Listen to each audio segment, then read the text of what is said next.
اس شخصیت کی باری ہے جس کی آواز جب ایوان اسمبلی میں گرجتی ہے تو سب کی بھیگی بن جاتی ہے۔ جب یہ زبان جلسے عام میں شعلہ بیانی کرتی ہے تو باطل اور شر پسند عناصر کی نیندیں حرام ہو جاتی ہیں۔ جس کے ہاتھ آگے بڑھتے ہیں تو کمزوروں کا سہارا بن جاتے ہیں، اور جس کے قدم اٹھتے ہیں تو ملت کے نوجوانوں کی فلاح و بہبود کے راہ ہموار کر دیتی ہے۔ تو آئیے قائد مجلس واعظ بے باک عالی جناب اکبر الدین اویسی صاحب کا اس شعر سے استقبال کرتے ہیں۔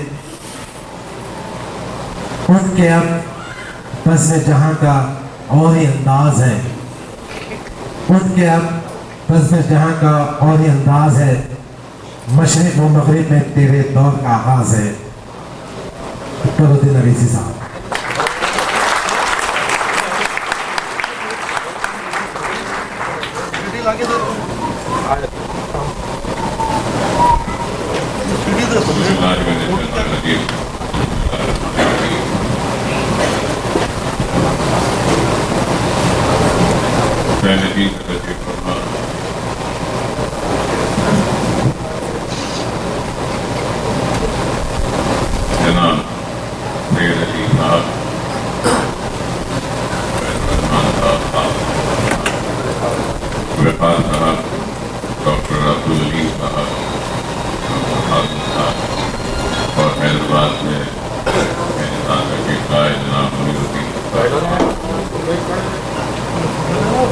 سننے والے بزرگوں اور میری اہتمام فردن کی موت الحمدللہ اللہ کا شکر نبی کریم صلی اللہ علیہ وسلم کا صدقہ اولیاء اللہ کی دعائیں اور آپ تمام کی دعاؤں کا نتیجہ کہ اللہ سبحانہ و تعالیٰ نے مجھ گنہگار کو ایک نئی زندگی عطا کی، نہ صرف ایک نئی زندگی عطا کی بلکہ سینکڑوں مسلمان ان کی خواہش ہوتی ہے کہ وہ سعادت حج جا سکیں۔ اللہ سبحانہ تعالیٰ نے سینکڑوں مسلمانوں میں سے گنہگار کو منتخب کیا ادائی حج کے لیے۔ یہ اللہ کا بہت بڑا فضل کرم ہے، نبی کریم صلی اللہ علیہ وسلم کا صدقہ ہے اور یہ اللہ کی دعائیں ہیں۔ اور سرزمین ہند کہ مسلمانوں کی دعائیں اور ساری دنیا میں بسنے والے دکن و ہندوستان کے مسلمانوں کی دعائیں کہ جیسے ہی میرے اوپر حملے کا اطلاع سنا تو کئی لوگ اپنے گھروں سے دوڑتے ہوئے باہر نکل گئے، کئی لوگ جانے مازوں کو بچھا کر دعاؤں میں لگ گئے، دعائیں کرنا شروع کیا۔ کئی آنکھیں نم ہوئی تو کئی لوگوں نے اللہ کی بارگاہ میں اپنے آنسوؤں کے نذرانے پیش کیے، تو کئی مسلمانوں نے ہاتھ اٹھا کر اللہ کی بارگاہ میں دعا کرنے لگے، کئی خادم اللہ کے گھر کعبے کے طواف کے لیے دوڑنے لگے، کئی خادم مدینہ شریف میں مسجد نبوی میں سرکار کی بارگاہ میں معروضہ پیش کرنے کے لیے گئے، کئی لوگ بغداد گئے، کئی لوگ کئی خانقاہوں میں گئے، درگاہوں میں گئے، علماءوں نے دعا کی، مشائخین اعظام نے اپنے خانقاہوں میں